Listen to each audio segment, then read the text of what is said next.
नमस्कार. मी डॉक्टर सरवदे. आजच्या लेक्चरमध्ये तुम्हा सर्वांचं मनापासून हार्दिक हार्दिक स्वागत करतो. मित्रांनो, आजचा आपला टॉपिक आहे मराठी लेखनाचे नियम. या टॉपिकमधील आपण 5 नियम अगोदरच्या लेक्चरमध्ये पाहिलेले आहेत. तेव्हा मित्रांनो, आजच्या लेक्चरमध्ये आपण उर्वरित जे 13 नियम आहेत आणि काही किरकोळ नियम आहेत ते सुद्धा आपण आजच्या लेक्चरमध्ये पाहणार आहोत. तेव्हा तुम्ही सर्वांनी हे सगळेच्या सगळे नियम काळजीपूर्वक ऐकावे अशी मी आपणास विनंती करतो. चला तर मग आपण पुढचे नियम पाहूया. मित्रांनो, आजचा जो आपला नियम आहे त्या नियमाचं नाव आहे ऱ्हस्व दीर्घचा नियम. या नियमाच्या माध्यमातून आपण ऱ्हस्व म्हणजे काय, दीर्घ म्हणजे काय या संकल्पना पाहणार आहोत. ऱ्हस्व या शब्दाचा नेमका अर्थ काय आहे तर तो आपण पाहूया. मित्रांनो, ऱ्हस्व म्हणजे काय तर जे अक्षर उच्चारण्यास कमी वेळ लागतो त्या अक्षराला आपण ऱ्हस्व अक्षर असे म्हणतो.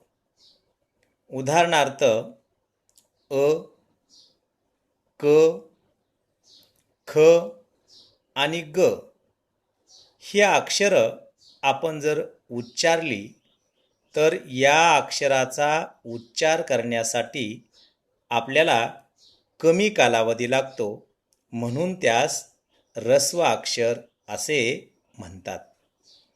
त्यानंतर आपण दीर्घ अक्षर म्हणजे काय ते पाहूया. दीर्घ अक्षर म्हणजे काय तर जे अक्षर उच्चारण्यास जास्त वेळ लागतो किंवा दीर्घ वेळ लागतो त्या अक्षराला दीर्घ अक्षर असे म्हणतात. या ठिकाणी काही उदाहरणे दिलेली आहेत. उदाहरणार्थ आ, ई, उ, का आणि खा ही अक्षरं जेव्हा आपण उच्चारू तेव्हा या अक्षराचा उच्चार करण्यास आपल्याला जास्त वेळ लागतो, म्हणून या अक्षरांना दीर्घ अक्षर असे म्हणतात. त्यानंतर मराठी व्याकरणामध्ये ईकार आणि ऊकार या 2 संकल्पना आहेत. या 2 संकल्पना आपण नीट समजावून घेऊया. ईकार ही संकल्पना वेलांटीच्या बाबतीमध्ये आहे. वेलांटी पहिली, वेलांटी दुसरी. आणि ऊकार ही संकल्पना उकाराशी संबंधित आहे. उकार पहिला आणि उकार दुसरा. तेव्हा मित्रांनो, ह्या 2 संकल्पना आपण नीट समजून घ्याव्यात. आता आपण मराठी लेखनाचा जो आपला 6वा नियम आहे, या अगोदर आपण 5 नियम पाहिलेले आहेत. आजचा जो 6वा नियम आहे तो आपण नीट समजावून घेऊया. नियम असा आहे, मराठीतील ईकारांत आणि ऊकारांत शब्द दीर्घांत लिहावेत. आता या ठिकाणी कारांत म्हणजे काय तर ज्या अक्षराचा अंत ज्यामध्ये होतो त्याला कारांत असे म्हणतात. नीट समजावून घ्या. ज्याचा अंत होतो त्याला आपण कारांत म्हणतो. नियम काय सांगतोय? मराठीतील ईकारांत आणि ऊकारांत शब्द दीर्घांत लिहावेत. म्हणजे कसे लिहावेत? तर एखाद्या शब्दाचा अंत ई मध्ये झालेला असेल, एखाद्या शब्दाचा अंत ऊ मध्ये झालेला असेल, तर त्या शब्दातील वेलांटी दुसरी द्यावी, त्या शब्दातील उकार दुसरा द्यावा. आणखीन दोन गोष्टी आपण या ठिकाणी लक्षात ठेवणं आवश्यक आहे. ऱ्हस्व म्हणजे पहिली वेलांटी, पहिला उकार. दीर्घ म्हणजे दुसरी वेलांटी, दुसरा उकार. म्हणजे एखादा शब्द उकाराचा असेल आणि त्यामध्ये जर आपल्याला पहिला उकार द्यायचा असेल तर तो ऱ्हस्व उकार, आणि आपल्याला जर एखाद्या शब्दामध्ये वेलांटी द्यावयाची असेल आणि ती पहिली द्यावयाची असेल तर त्याला आपण ऱ्हस्व वेलांटी असं म्हणतो.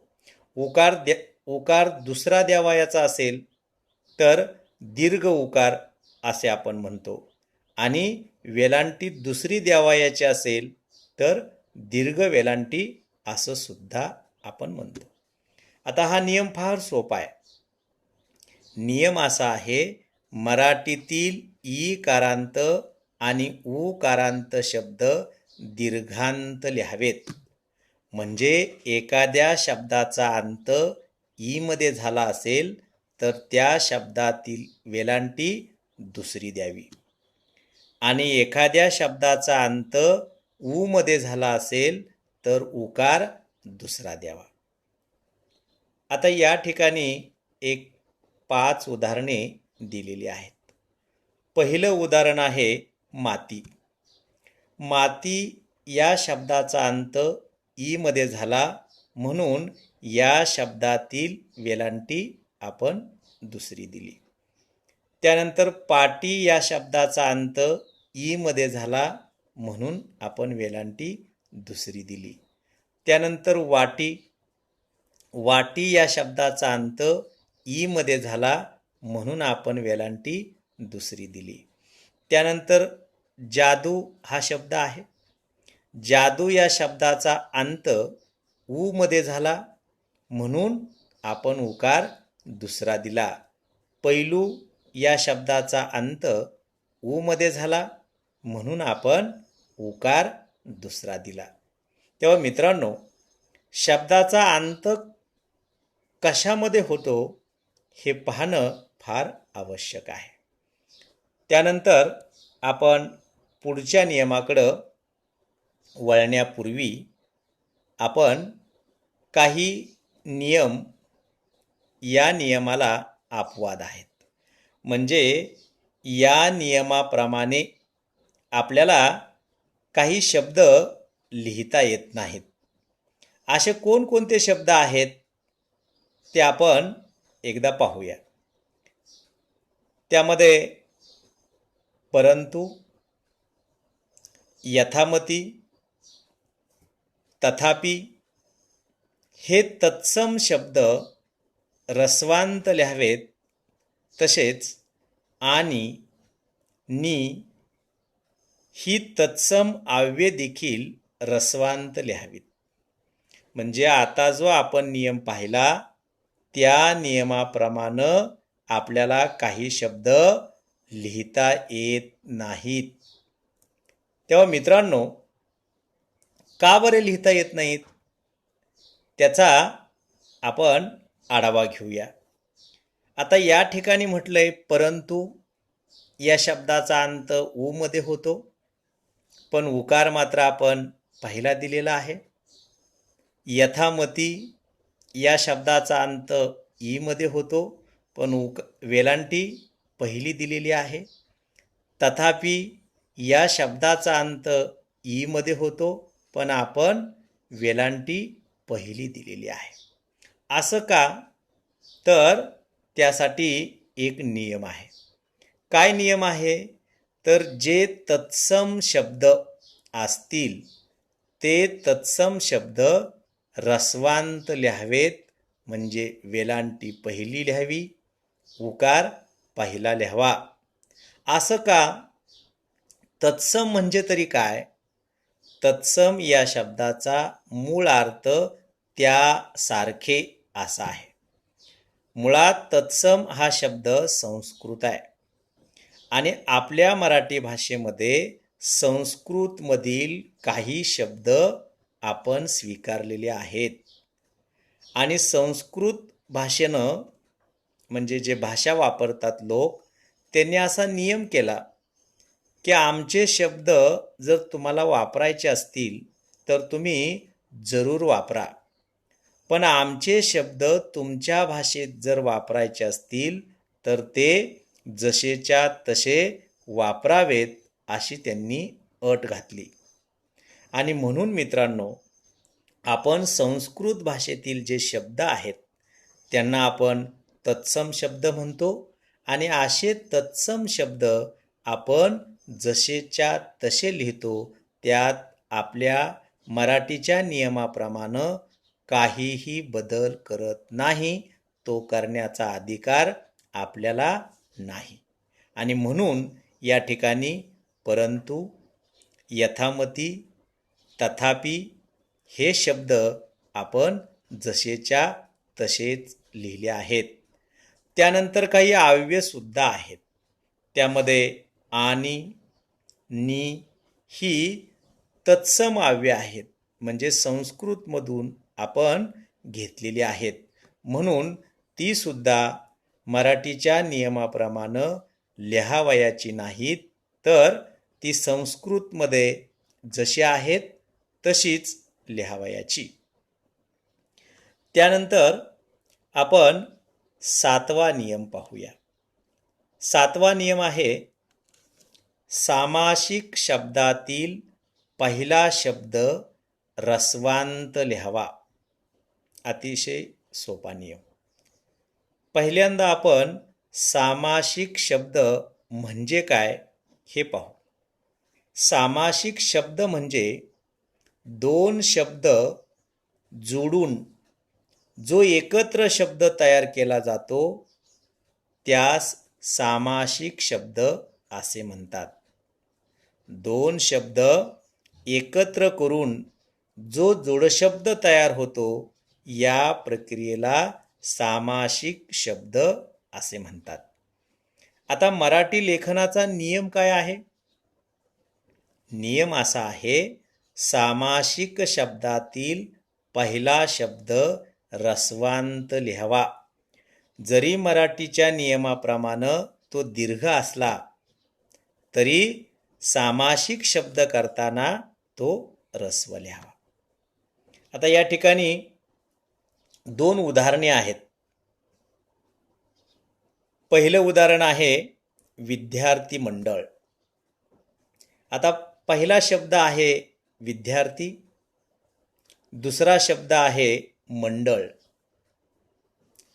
हे दोन शब्द जेव्हा आपण एकत्र करू, बघा, हे दोन शब्द जेव्हा आपण एकत्र करू तेव्हा शब्द काय तयार होईल? विद्यार्थी मंडळ. हा झाला सामासिक शब्द. पण आपला नियम काय सांगतोय? सामासिक शब्दातील पहिला शब्द ऱ्हस्वांत लिहावा. आणि म्हणून आपण विद्यार्थी मंडळ हा शब्द लिहित असताना विद्यार्थी या पहिल्या शब्दातील वेलांटी आपण पहिली दिलेली आहे. त्याचप्रमाणे दुसरा एक शब्द आहे की जो तुम्हाला दिसत नाही, तो शब्द आहे प्राणी संग्रह. आता प्राणी हा स्वतंत्र शब्द आहे. या शब्दातील जी वेलांटी आहे ती दुसरी आहे. पण जेव्हा आपण प्राणी आणि संग्रह हे दोन शब्द जेव्हा एकत्र करू तेव्हा प्राणी संग्रह असा शब्द तयार होईल.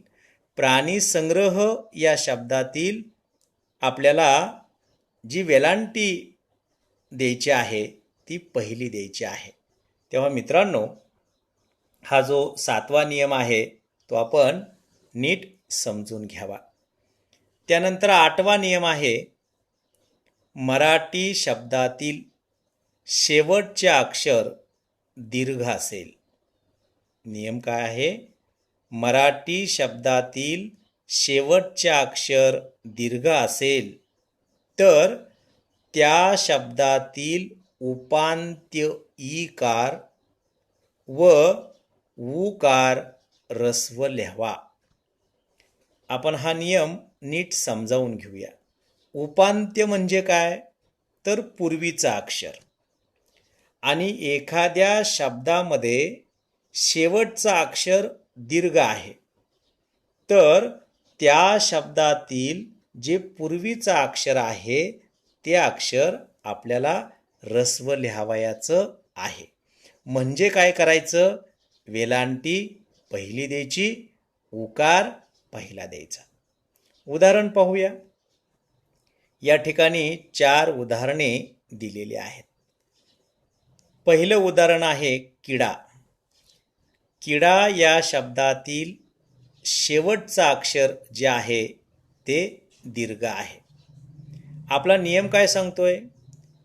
एखाद्या शब्दातील शेवटचा अक्षर जर दीर्घ असेल तर त्या शब्दातील उपांत्य अक्षर हे ऱ्हस्व लिहावं. आणि म्हणून आपण किडा या शब्दातील क या अक्षराला पहिली वेलांटी दिलेली आहे.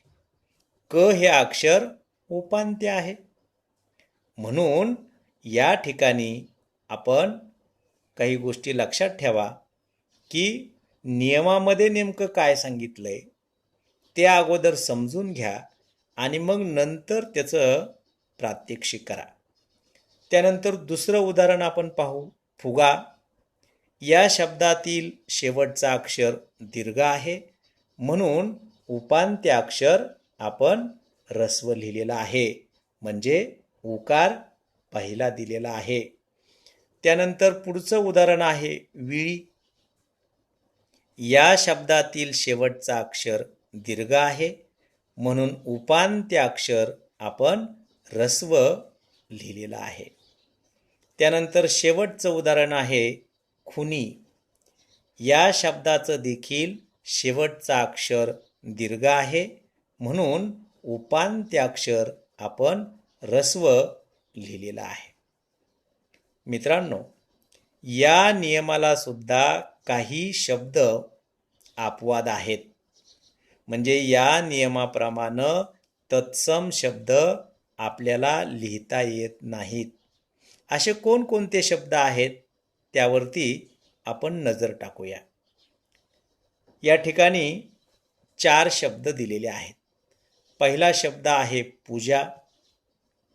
शब्दाचा अंत दीर्घ अक्षरामध्ये झालाय पण आपण उकार सुद्धा दीर्घ दिलाय. खरं तर या ठिकाणी उकार पहिला पाहिजे आपल्या नियमाप्रमाणे, पण तो देता येत नाही. का? तर तो तत्सम शब्द आहे, तो संस्कृत शब्द आहे. अगदी त्याचप्रमाणे गीता, दक्षिणा आणि अनुज्ञा हे शब्द सुद्धा आपल्याला मराठीच्या नियमाप्रमाणे लिहिता येत नाही. का? तर ते संस्कृत आहेत. आता या ठिकाणी अनुज्ञा हा जो शेवटचा शब्द आहे तो आपल्याला मराठीच्या नियमाप्रमाणे वाटतो, पण मित्रांनो तो संस्कृतमध्येच तसा आहे म्हणून तो तसा लिहिलेला आहे.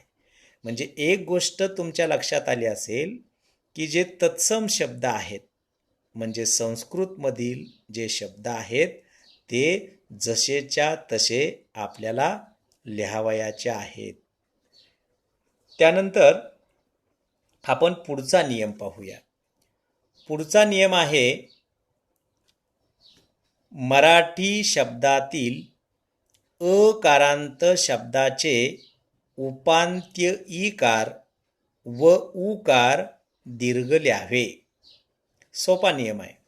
नियम क्रमांक 9 असा सांगतो की मराठी शब्दातील अकारांत शब्दाचे म्हणजे काय? ज्या शब्दाचा अंत अ मध्ये झालेला असेल त्या शब्दातील उपांत्य ईकार व उपांत्य उकार दीर्घ लिहावे. म्हणजे काय करायचंय, तर ज्या शब्दाचा अंत अ मध्ये झाला असेल तर त्या शब्दातील उपांत्य अक्षर हे आपल्याला दीर्घ लिहावयाचं आहे. म्हणजे काय करायचं, तर वेलांटी दुसरी द्यावयाची, उकार सुद्धा दुसराच द्यावयाचा. आता काही उदाहरणं आपण पाहूया. या ठिकाणी 4 उदाहरणे दिलेली आहेत. पहिलं उदाहरण आहे कठीण.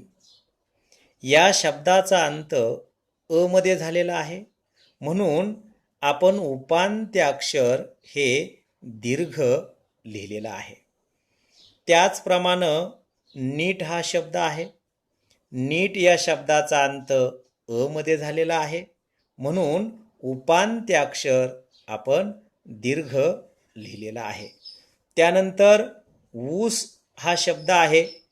या शब्दाचा अंत अ मध्ये झालेला आहे, म्हणून या शब्दातील उपांत्य अक्षर आपण दीर्घच लिहिलेला आहे. त्यानंतर शेवटचं उदाहरण आहे तूप. या शब्दाचा अंत सुद्धा अ मध्ये झालेला आहे, म्हणून उपांत्य अक्षर दीर्घ लिहिलेला आहे. आता या नियमाला सुद्धा काही शब्द अपवाद आहेत. तत्सम शब्द या नियमाप्रमाणे लिहिता येत नाहीत. ते कोणकोणते आहेत त्यावरती आपण नजर टाकूया. या ठिकाणी गणित हा शब्द आहे की जो आपल्या मराठीच्या नियमाप्रमाणे लिहिता येत नाही. गणित या शब्दाचा अंत अ मध्ये झालेला आहे, पण उपांत्य अक्षर या ठिकाणी ऱ्हस्व आहे, म्हणजे न ला वेलांटी पहिली दिलेली आहे. त्याचप्रमाणे विष, गुण, दीप, रूप आणि व्यू हे सर्वच्या सर्व शब्द संस्कृतमधील आहेत, म्हणून ते आपण जसेच्या तसे घेतलेले आहेत. त्यानंतर आपण पुढचा नियम पाहूया. पुढचा नियम आहे क्रमांक 10. मराठी शब्दातील अनुस्वार, विसर्ग किंवा जोडाक्षर यांच्या पूर्वीचे उपांत्य ईकार व उकार ऱ्हस्व लिहावेत. मित्रांनो, एक गोष्ट तुम्ही कायमची लक्षात ठेवा. ईकार म्हटलं की वेलांटी पहिली किंवा वेलांटी दुसरी. उकार म्हटलं की उकार पहिला किंवा उकार दुसरा. आणि ऱ्हस्व म्हटलं की वेलांटी पहिली, उकार पहिला. दीर्घ म्हटलं की वेलांटी दुसरी, उकार दुसरा. या 4 कन्सेप्ट आपण नीट लक्षात ठेवल्या की आपल्याला मराठी लेखनाचे नियम आले म्हणून समजा. आता क्रमांक 10चा नियम काय सांगतो? मराठी शब्दातील अनुस्वार, विसर्ग किंवा जोडाक्षर यांच्या पूर्वीचे उपांत्य ईकार व उकार ऱ्हस्व लिहावेत. म्हणजे काय, तर ज्या शब्दामध्ये अनुस्वार असेल, ज्या शब्दामध्ये विसर्ग असेल आणि ज्या शब्दामध्ये जोडाक्षर असेल, तर त्या शब्दातील वेलांटी, त्या शब्दातील उकार हा पहिला द्यावयाचा आहे. या ठिकाणी 4 उदाहरणं दिलेली आहेत. पहिलं उदाहरण आहे चिंच.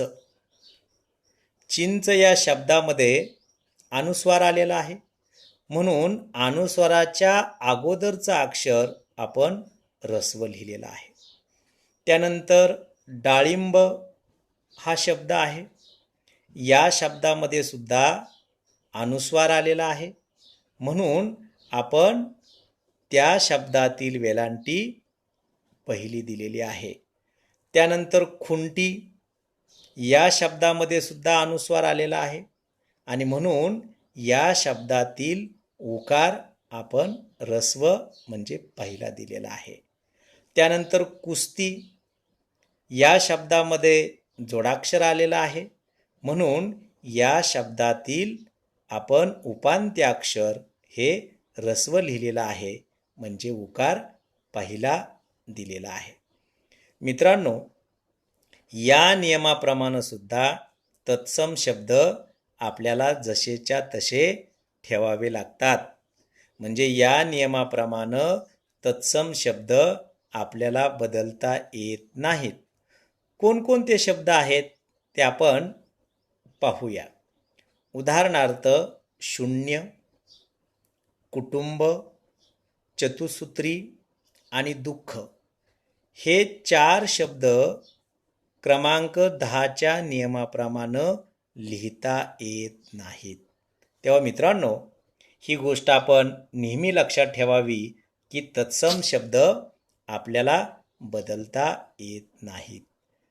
त्यानंतर पुढचा नियम आपण पाहूया. पुढचा नियम आहे क्रमांक 11वा. मराठी शब्दातील उपांत्य ईकार. मराठी शब्दातील उपांत्य ईकार व उकार सामान्य रूपाच्या वेळी ऱ्हस्व लिहावा. नियम नीट जरा समजावून घ्या. या ठिकाणी सामान्य रूप हा शब्द आलेला आहे. सामान्य रूप म्हणजे काय? मूळ शब्दाचा विस्तार करणे, याला सामान्य रूप असे म्हणतात. म्हणजे काय? तर उदाहरणार्थ गरीब हा शब्द आहे. गरीब या शब्दाचा आपल्याला जेव्हा विस्तार करायचा असेल तेव्हा आपण कसा करू? तर आपण गरीब या शब्दाचा विस्तार गरिबांना, गरिबांसाठी, गरिबांचे, गरिबासाठी असा आपण करू शकतो. यालाच सामान्य रूप असं म्हणतात. नियम क्रमांक 11 काय सांगतो? तर मराठी शब्दातील उपांत्य ईकार व उपांत्य उकार सामान्य रूपाच्या वेळी ऱ्हस्व लिहावा. म्हणजे वेलांटी पहिली, उकार पहिला लिहावा. या ठिकाणी 4 उदाहरणे दिलेली आहेत. पहिलं उदाहरण आहे गरीब. गरीब या शब्दामध्ये वेलांटी दुसरी आहे रला. पण गरीब या शब्दाचा जेव्हा आपण सामान्य रूप करतो, गरीब या शब्दाचं आपण जेव्हा सामान्य रूप करतो तेव्हा त्या शब्दातील वेलांटी ऱ्हस्व होते. गरीब, गरिबाला वेलांटी आपण पहिली दिलेली आहे. त्यानंतर दुसरं उदाहरण आहे सून. सून या शब्दामध्ये उकार दुसरा आहे, पण सून या शब्दाचं जेव्हा आपण सामान्य रूप करतो तेव्हा उकार बदलतो. आता या ठिकाणी आपण सामान्य रूप काय केले? सुनेला. आणि म्हणून या शब्दातील आपण उकार पहिला दिलेला आहे. अगदी त्याचप्रमाणे मूल, मुलांना, चूल, चुलीला अशा पद्धतीनं आपल्याला सामान्य रूप करावयाचं आहे. आणि सामान्य रूपाच्या वेळी वेलांटी पहिली आणि उकार सुद्धा पहिला द्यावयाचा आहे. तेव्हा मित्रांनो, या 11व्या नियमाला मात्र तत्सम शब्द इथं अपवाद म्हणून दिसत नाहीत. त्यानंतर पुढचा नियम आपण पाहूया. नियम क्रमांक 12. नियम क्रमांक 12 असा आहे. पुल्लिंगी शब्दाच्या शेवटी सा आल्यास त्या जागी सामान्य रूपाच्या वेळी शा होतो. म्हणजे एखादा शब्द जर पुल्लिंगी असेल आणि त्यामध्ये जर सा आला असेल तर त्या पुल्लिंगी शब्दाचं जेव्हा सामान्य रूप होईल तेव्हा मात्र साच्या ऐवजी शा होतो. उदाहरणार्थ ससा. ससा हा शब्द पुल्लिंगी आहे, पण ससा या शब्दाचं जेव्हा आपण सामान्य रूप करतो तेव्हा काय होईल? सशाला असं होईल. आणि अशा वेळेला मात्र आपल्याला साच्या ऐवजी शा लिहावयाचा आहे. त्याचप्रमाणे मासा, मासा हा शब्द पुल्लिंगी आहे, पण मासा या शब्दाचं जेव्हा आपण सामान्य रूप करतो तेव्हा काय होईल? माशांना असं होईल. या ठिकाणी आपण साच्या ऐवजी शा लिहिलेला आहे. अगदी त्याचप्रमाणे घसा, घशाला असं रूप होईल. त्यानंतर आपण पुढचा नियम पाहूया. पुढचा नियम क्रमांक 13. नियम क्रमांक 13 असा सांगतो, उभयवचनी सामान्य रूपाच्या वेळी ईच्या जागी य आणि ऊच्या जागी व असे रूप होते. उभय म्हणजे काय? दोन.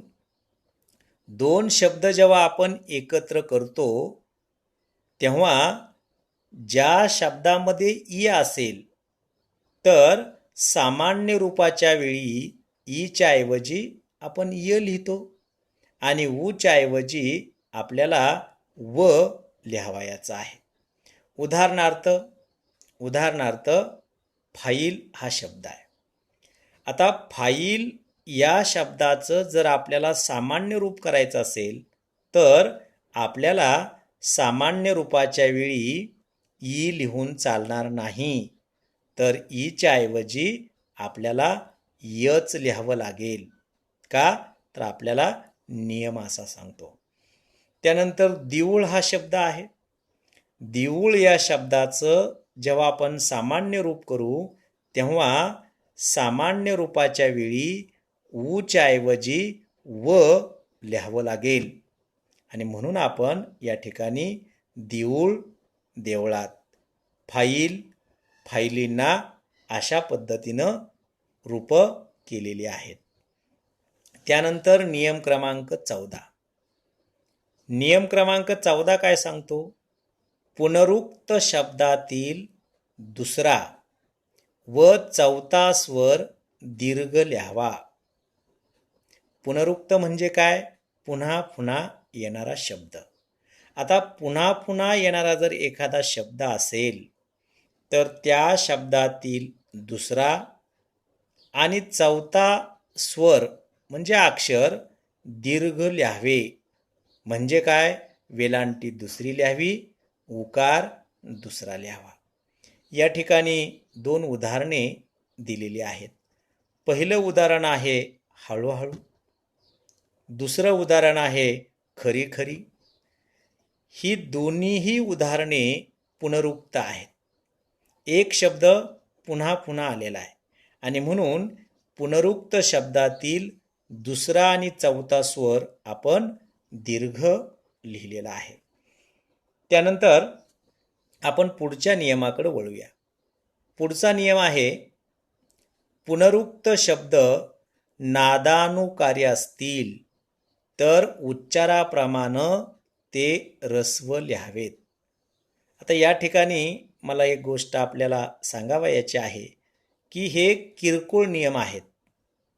हे फार महत्त्वाचे नियम आहेत असं नाही, तर किरकोळ नियम आहेत. यामध्ये नियम असा सांगतो की पुनरुक्त शब्द जर नादानुकार्य असतील म्हणजे एखाद्या शब्दाला जर विशिष्ट प्रकारचा नाद असेल तर ते शब्द उच्चाराप्रमाणे ऱ्हस्व लिहावेत. उदाहरणार्थ या ठिकाणी 3 दिलेले आहेत. पहिलं उदाहरण आहे दुडू दुडू, दुसरं उदाहरण आहे रुनू झुनू आणि तिसरं उदाहरण आहे लुटू लुटू. म्हणजे ह्या तिन्ही शब्दामध्ये एक विशिष्ट प्रकारचा नाद आहे आणि म्हणून हे तिन्ही शब्द आपण ऱ्हस्व लिहिलेले आहेत. त्यानंतर पुढचा नियम आहे नियम क्रमांक 16. नियम क्रमांक 16 असं सांगतो की ग्रामवाचक शब्दातील पूर हा शब्द दीर्घ लिहावा. म्हणजे काय करावा? ग्रामवाचक शब्दातील पूर हा शब्द दीर्घ लिहावा म्हणजे त्यातील उकार दुसरा लिहावा. अतिशय सोपा नियम आहे. या ठिकाणी 6 उदाहरणं दिलेली आहेत. सोलापूर उकार दुसरा आहे, कोल्हापूर उकार दुसरा आहे, नागपूर उकार दुसरा आहे, तारापूर उकार दुसरा आहे, चंद्रपूर उकार दुसरा आहे, श्रीरामपूर उकार दुसरा आहे. म्हणजे ग्रामवाचक शब्दामध्ये जर पूर हा शब्द आला असेल तर तो दीर्घ लिहावयाचा आहे. त्यानंतर आपण पुढच्या नियमाकडे वळूया. पुढचा नियम आहे क्रमांक 17.